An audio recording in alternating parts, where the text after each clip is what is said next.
What I'm researching with my thesis is generally, as broad as possible, the way that the government responds during periods of crisis, particularly in wartime, um, how they respond to that crisis when there seems to be um, maybe a presence of radical thought, particularly among the country's immigrants, among aliens who are residing here. My research focuses on World War I, and I particularly look at anarchists.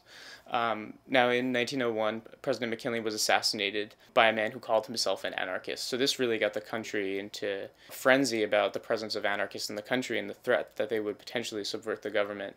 It didn't help that anarchists were viewed as foreigners, as immigrants. It also didn't help that the man who assassinated the president had a funny last name, and he looked like an immigrant, and despite the fact that he was actually born in the country. I'm using World War I and the deportation of philosophical anarchists as a way to question these bigger themes about the way the government will respond in crisis periods, and more specifically, the threat of government response to ideals such as free speech, particularly among immigrant populations.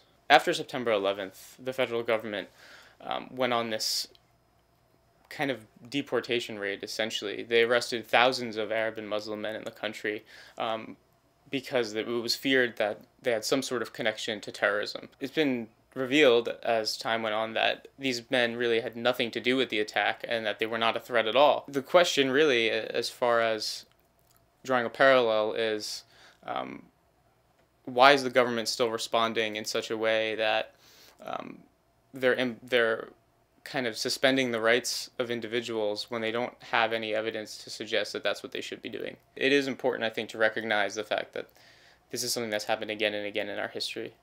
I knew I wanted to do a history thesis, and I had done an internship over at the Ellis Island Oral History Project in the history department, and I was fascinated with the collection there, the collection of oral histories. And I decided I wanted to do a history of detention at Ellis Island using the oral histories, but also other files from the National Archives. So I went to the National Archives in D.C., and it turns out that the files I would have needed to do that kind of project weren't available.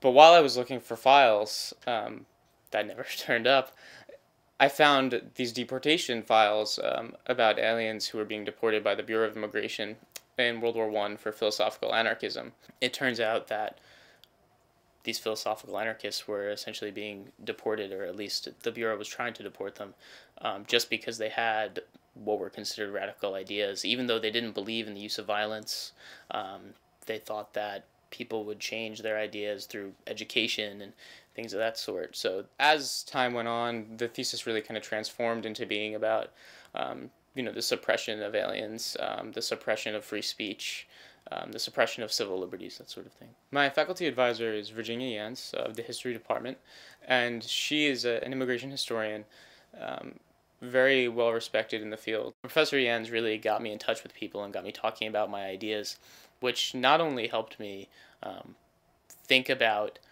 how I could develop my paper and how I could make my ideas stronger and my arguments stronger. It also really kind of validated what I was doing, because I was talking to people who are very well respected historians, talking to them about my project and telling me that the ideas were good and some ideas were bad and I should rethink things. When you have that sort of contact with professors, it makes you realize what you're doing is something that is kind of at another level, I guess. It's just not really an opportunity you have in most undergraduate classes.